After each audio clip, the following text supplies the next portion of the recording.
अस्सलाम वालेकुम रहमतुल्लाहि व बरकातुहू। मेरा नाम अहमद अकील है। आप देख रहे हैं प्रॉपर्टी विजन टीवी। इनिशिएटिव लेना, चीज़ों को शुरू करना, एक्शन लेना बहुत इम्पॉर्टेंट है।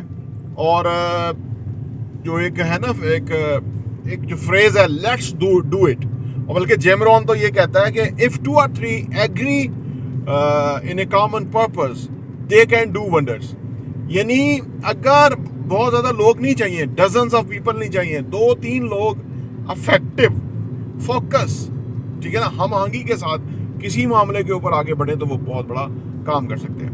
एहसन हसन अकील से पूछते हैं how we can take initiative, और इनिशिएटिव हम लेते नहीं है, क्या इसमें एक्सपोजर की कमी होती है, थॉट क्योंकि काम पे नहीं होती तो इसलिए बंदा इनिशिएटिव लेता, या उसको कोई हेजिटेशन होती है, या उसको फियर ऑफ फेलियर होता है, या उसको जो एक जो पेन ऑफ अनयूजुअल की वजह से वो नहीं इनिशिएटिव लेता, या वो अपने आप को लेस कॉन्फिडेंस समझता है, हालांकि वो चाहता है कि मैं कुछ करूं, मेरे से कुछ सरजद हो, मैं एक वो फीलिंग अपने अंदर लेके आऊं कि I can do anything, I can do, I have manage this. हाँ जी, जो एक फीलिंग आती है ना कि मैंने ये करवाया है, मैंने ये कोशिश की और ये हो गया। क्या वजूहत है, जरा बोलिए।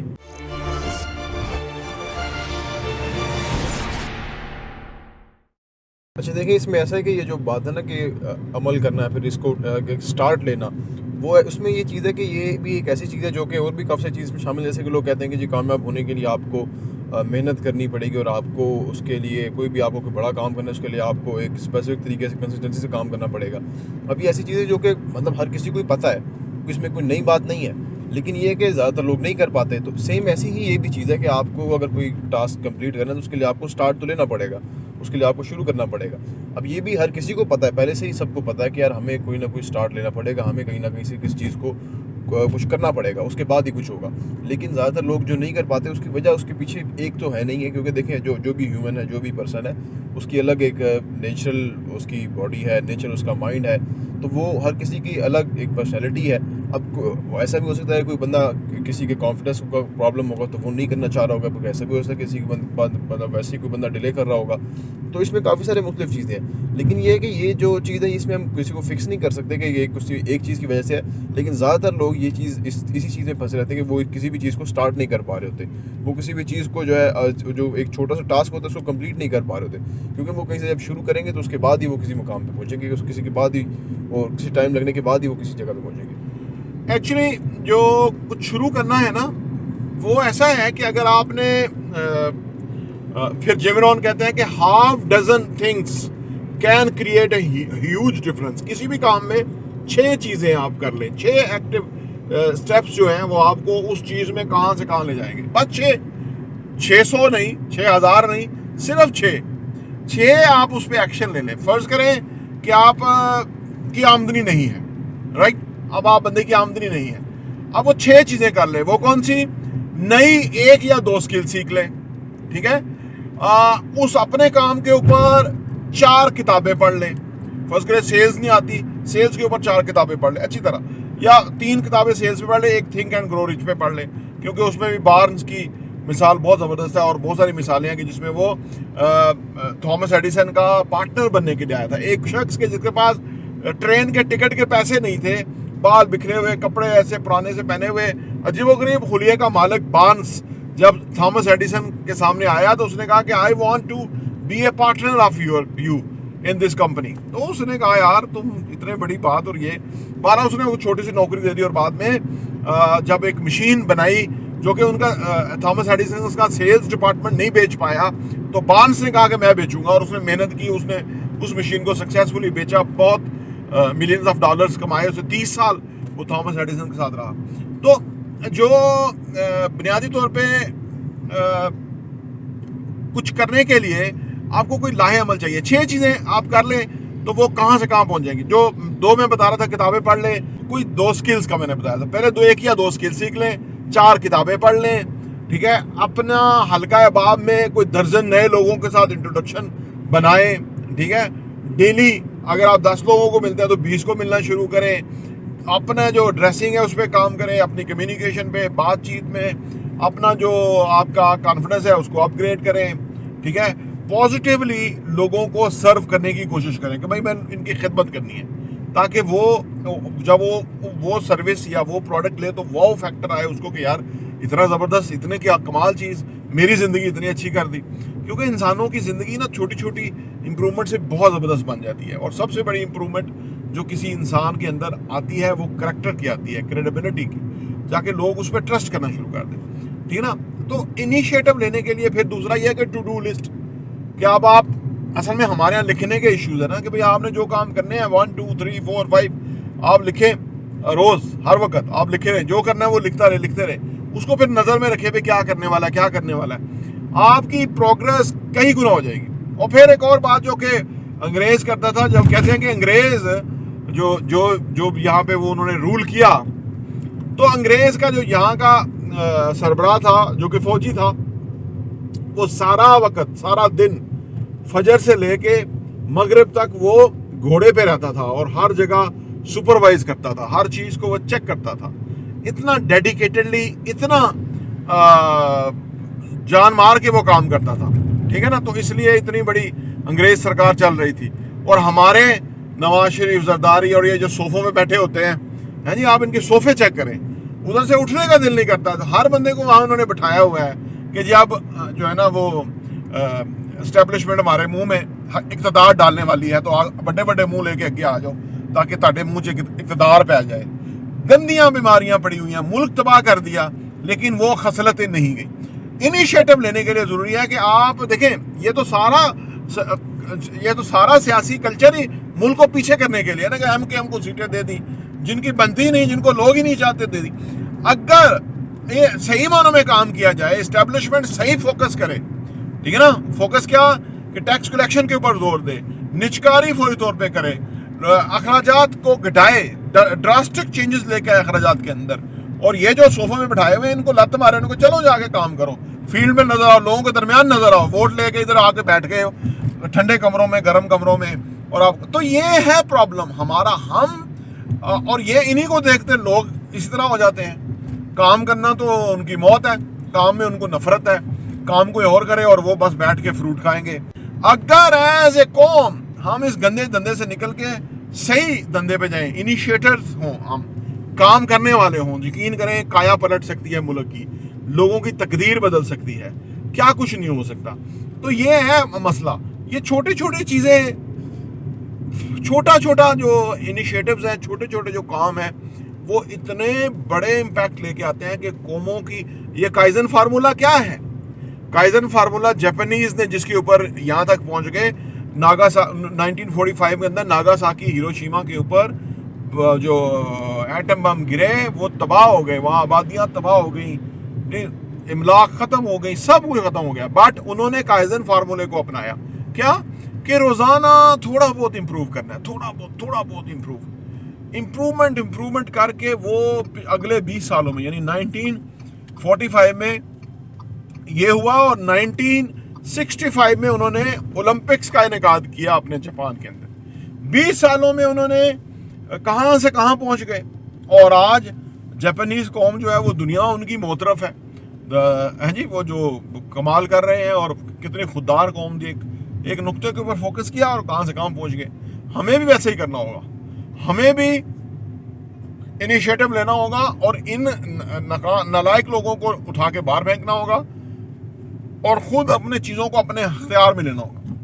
हम अपने चीजों को अपने इख्तियार में कैसे ले सकते हैं, सर बताएं। देखिए, इसके लिए आपको थोड़ा सीरियस होना पड़ता है लाइफ के अंदर। आपको कुछ चीज़ों के अंदर आपको अपनी जो एक ईगो है उसको छोड़ना पड़ता है, और आपको कुछ चीज़ों के अंदर अगले बंदे को भी आपको थोड़ा सा दूसरे तरीके से देना पड़ता है। आमतौर पर होता ये है कि पाकिस्तान के अंदर ना हमारा निज़ाम इस तरह का है कि हम कभी किसी से फेवर ले लेते हैं, कभी किसी को फेवर दे देते हैं, या फिर हम कभी किसी से हेल्प ले लेते हैं, किसी को हेल्प दे देते हैं। तो उस लिहाज में ना हम आमतौर पर बस गुजारा करते रहते हैं, हमारे यहाँ निज़ाम चलता रहता है। अगर इसका हम जो निज़ाम चला रहे हैं जिस तरह से पाकिस्तान में मेजॉरिटी फैमिलीज़ के अंदर अगर आप देखेंगे तो वो भी सिंपल सी फैमिली होती है, वो कोशिश करते हैं कि बस हमारा निज़ाम चल जाए, उनका निज़ाम चलता रहता है आराम से, और वो फिर इस तरह चलाते रहते हैं। तो वो तो कोई इतना कुछ कर नहीं पाएंगे, लेकिन अगर उनका स्टाइल चेंज हो जाए, ओवरऑल माइंडसेट चेंज हो जाए, और वो हर कोई जो है वो एक अपने एक अलग टास्क पे हो, अलग मिशन पे हो, तो उसके अंदर ये है कि उनको अच्छा उसका इम्पैक्ट आ सकता है। अगर हम देखें पाकिस्तान में तो मोस्टली कहा जाता है कि जितने भी ये इतनी बड़ी यंग पॉपुलेशन है और ये कुछ कर नहीं रहे, तो उसकी कुछ मुख्तलिफ वजूहत हैं। एक तो ये है कि आजकल जिस तरह से अपॉर्चुनिटीज़ हैं और सोशल मीडिया पर नज़र आती हैं, तो अपॉर्चुनिटीज़ हैं ही इतनी कि एक बंदा जो आजकल देख रहा है उसके सामने तो है ही बहुत कुछ करने को, हर जगह पे, हर फील्ड के अंदर बड़ा कुछ है करने को।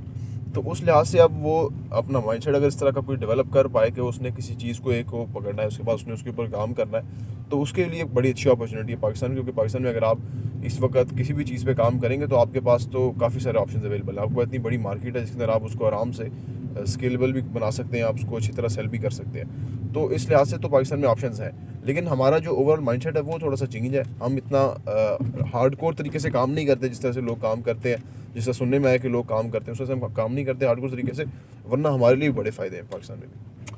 तो जिंदगी ना असल में खुद क्रिएट करने से है, और जो चैंपियंस होते हैं, जो कामयाब लोग होते हैं ना, उन्होंने खुद अपनी जिंदगी को क्रिएट किया होता है, डेवलप किया होता है, अपग्रेड किया होता है। और कैसे किया होता है? वही कि इम्प्रूवमेंट कर करके। वो एक दिन में तो वहां नहीं पहुंच गए जहां वो पहुंचे हुए हैं। वो जंप नहीं होता। जंप जो एटीट्यूड है वो नुकसानदेह है, क्योंकि एक जंप जो है वो आपको बुलंदी पे ले जाएगा और अगला जंप खाई में ले जाएगा। लिहाजा जंप एटीट्यूड नहीं, थोड़ा बहुत little bit improve every day, constantly आप करते रहते हैं, इनिशिएटिव लेते रहते हैं। इनिशिएटिव लेने का फायदा क्या होता है? इनिशिएटिव लेने का फायदा 2-3-4 होते हैं। नंबर 1 कि हम अपने आप को असेस करते हैं। देखिए, एक बच्चा है, आप बच्चे बैठे हुए हैं, आप उन्हें कहेंगे जी आपने यहाँ से ना वहां तक जंप लेना है, 4 फुट का जंप है, ठीक है ना? कौन सा बच्चा कर सकेगा? कौन सा बच्चा कर सकेगा? जो 2 दिन दफा ट्राई कर लेगा। यस, जो ट्राई करेगा वो कर लेगा। जो ट्राई नहीं करेगा वो कहेगा मुझसे नहीं होगा। और अगर दाएं बाएं में लोग कहेंगे नहीं ये नहीं कर सकता क्योंकि छोटा है, ये इतना लंबा कदम नहीं, वो नहीं कर सकेगा। तो ट्राई करना होगा। जब हम ट्राई करते हैं तो हमें ना अपनी एबिलिटीज का एहसास होता है, हमें अपनी कमी, अपने अंदर पॉजिटिव चीज़ों का एहसास होता है, हमें कंपटीशन में जाने का एहसास होता है। और अगर हम फेल हो जाएं तो हमें फेलियर को फेस करने का एहसास होता है। हमें ये बहुत बड़ी एबिलिटी और बहुत बड़ी स्ट्रेंथ है ज़िंदगी में। कामयाबियां तो साल में कोई 10-12 होती हैं, नाकामियां को 50-60-100 होती हैं, ठीक है ना? तो इसीलिए तो लोग काम नहीं करते कि उसमें नाकामी आ जाती है, उसमें चैलेंज आ जाता है, उसमें बंदा कहता है यार मैं किधर फंस गया, मैं तो बड़ा कंफर्टेबल था, ऐसे पलंग पे लेटा हुआ था, बड़ा रिमोट हाथ में था, तो बड़ा जिंदगी बड़े मजे की थी ना, यहाँ तो आके तो टके टोकरी हो गया, यहाँ तो कोई समझ ही नहीं रहा, यहाँ तो वो। तो ये क्या होता है कि लोगों का मजाज बन जाता है, वो समझते हैं जैसे तरह वाला है, हर चीज जो है ऐसा ही है। लेकिन जब उनको बाद में करना पड़ता है तो वो गिव अप कर देते हैं, हैंड्स अप कर देते हैं, वो नहीं मैं नहीं कर सकता, किसी और को करा लो, मेरे को नहीं होता। अब क्यों नहीं होता? कि उन्हें पता उसने किया ही नहीं है, घर वालों ने लाड देखे या उन्होंने उसको उस वक्त काम पे एम्फसाइज करवाया ही नहीं है। क्योंकि भाई काम है असल में आपने करना ही है, चाहे 20 साल की उम्र में करो, 25 में, 30 में, 35 में, 40 में। 40 में करोगे तो चांसेस और कम है कि आप शुरू नहीं कर सकोगे, 20 में करोगे तो ज़्यादा बेहतर है। अभी आपको कोई जानता नहीं, अभी आपके ऊपर कोई प्रेशर नहीं, अभी आपकी कोई इंसल्ट नहीं, अभी आपकी कोई जो है वो मतलब वो नहीं है, कोई बैकग्राउंड नहीं है। तो लिहाजा this is a very right time कि आप मिस्टेक करें, सीखें, इनिशिएटिव लें, काम करें, आगे बढ़ें। कुछ काम अच्छे होंगे, कुछ गलत होंगे, उस पर आपको फौरी सीख जाएंगे। अगले 21वें साल के अंदर आप 40 साल वाले बंदे के बराबर कमांड कर रहे होंगे, लोगों को कंट्रोल कर रहे होंगे, हैंडल कर रहे होंगे, ऑर्डर्स कर रहे होंगे, उनसे वो करवा रहे होंगे जो कि नीड है। और करवाना कोई आसान काम थोड़ा है, करवा भी वही सकता है कि जो करवाने का एक्सपीरियंस रखता हो, यानी पहले उसने किया हो, और दूसरा लोगों को गाइड करने का। सबसे बड़ी जो स्ट्रेंथ है ना इंसानों की, वो काम कराना है। लेट्स डू इट, ये बहुत बड़ी जो है ना हलाशेरी है कामयाबी के लिए। Let's do it, let's do it. जब आप इस मोमेंटम के साथ रहते हैं तो कोई काम बड़ा भारी मुश्किल आपको लगता ही नहीं है, क्योंकि आप लेट्स डू इट वाले फार्मूले के ऊपर हैं। तो वह इसका मतलब है कि आपके सामने जो आएगा, जो काम आएगा, वो आप उसको बायसन तरीके से सर अंजाम देंगे, because you have a practice, you have a stamina, you have a character, you have a initiative कि भाई मैंने ये कैसे करना है, ठीक है ना? रुकावट कहाँ आती है? रुकावट तब आती है जब हमें दाएं बाएं वाले कहते हैं कि तुम्हारी उम्र छोटी है, तुम्हारा तजुर्बा नहीं है, तुम ज़्यादा उम्र के हो गए हो, तुम मोटे हो, तुम्हारा रंग सही नहीं है, 2000 चीज़ें वो बता देते हैं आपको। तो बंदा अपने इनिशिएटिव को ले ही नहीं पाता। वो कहता है कि ये हर इनिशिएटिव लेते हुए उसके सामने वो रीज़न आ जाती है, जो वो आंसर आ जाता है जो उसको मिल चुका होता है। तो लोग, नाकाम लोग जो है वो इनको इस तरह के आंसर्स देते रहते हैं। हालांकि हर चीज़ जो है एक स्ट्रेंथ है। अगर आप यंग हैं, it's a very good strength कि आप 4 जगह पे जाके इंफॉर्मेशन ले सकते हैं, 4 जगह 4 दफ़ा पूछ सकते हैं। आप यंग हैं, हर कोई आपको बताएगा, है, no one can mind you कि यार आपको समझ नहीं लग रही है बात की, क्योंकि आप यंग हैं। वो कहेगा यार ठीक है, सीख रहा है बच्चा, उसको बताना है। तो ये नहीं, कम उम्र की स्ट्रेंथ है। तो ये हर चीज़ करने से आता है, हर काम करने से आता है, हर चीज़ को करके ही समझा जाता है। तो अगर आप इस तालिब इल्म की मूड में नहीं है या तालिब इल्म के मिजाज के मुताबिक नहीं है, आपका डेली हर वक्त हर रोज़ आप लर्न नहीं कर रहे, नई नई चीज़ें सीख नहीं रहे, तो फिर आपका मामला गड़बड़ है। क्योंकि जो सीखने वाले हैं वो आगे निकल जाएंगे, आप कंपटीशन में पीछे रह जाएंगे। सर्टन कंपटीशन तो आपको होता ही है, लेकिन ज़्यादा बड़ा कंपटीशन इंसानों का अपने साथ है। आप 2024 की फरवरी को टारगेट बनाएं कि 2025 की फेब में मैंने ये काम करने हैं, और काफ़ी सारे काम लिखें। यानी 5 साल 10 साल के काम आप साल में फोकस करें। यकीन करें कि आप अगर किसी से मशवरा नहीं करेंगे ना, तो आप वो 10 साल वाले काम 1 साल में कर गुजरेंगे। नहीं तो आधे तो कर जाएंगे, आधे अगले साल हो जाएंगे। तो यानी 2 साल या 3 साल में अंदर 10 साल के काम कर जाएंगे। और क्योंकि आपने हदफ बनाया और इनिशिएटिव लेना शुरू किया, ठीक है ना। तो जो हदफ बना के कोई चीज़ का इनिशिएटिव लेके शुरू कर देगा, वो बहुत आगे चला जाएगा, बहुत एक्सपीरियंस गेन कर जाएगा, और बाकी देखते रह जाएंगे और वो हैरान होंगे कि यार ये बंदा बड़ा किस्मत का, बड़ा अच्छा बंदा किस्मत का है। वो नहीं देखेंगे कि वो कितनी कब से एफर्ट कर रहा है, कब से उसका ये गोल था, कितने दिन रात उसने इस पर सोचा, कितनी दफ़ा उसने ट्राई किया, फेल हुआ, फिर ट्राई किया, और अब इवेंचुअली वो यंग एज में कामयाब हो गया। लेकिन उसकी एफर्ट बहुत थी, कोशिश बहुत थी। तो ये चंद तजावीज़ हैं। तो ये जो डिस्कशन है, ये आपको अगर पसंद आए तो आप उसमें हमें सब्सक्राइब भी करें, चैनल को लाइक करें, वीडियो को घंटी का बटन प्रेस करें। ये बहुत बड़ा काज है जो हम पाकिस्तान में करने जा रहे हैं, पिछले 2 साल से हम कर रहे हैं। और इरादा इमरान खान के जितना है कि जितना 28 साल उसने किया है, और एवेंचुअली पहले लोग नहीं समझते थे, फिर एवेंचुअली लोग समझ गए दुनिया। और हमारा भी यही है कि ये जो फाइनेंशियल एजुकेशन है, ये जो पाकिस्तान में पॉवर्टी है, इसको ख़त्म करना है। पाकिस्तान में जो पैथेटिक नौकरी का माइंडसेट है, इसको चेंज करना है। पाकिस्तान में जो पैथेटिक पुरानी सोचें हैं, उनको अपग्रेड करना है, दुनिया के मुताबिक चलने की कोशिश करनी है।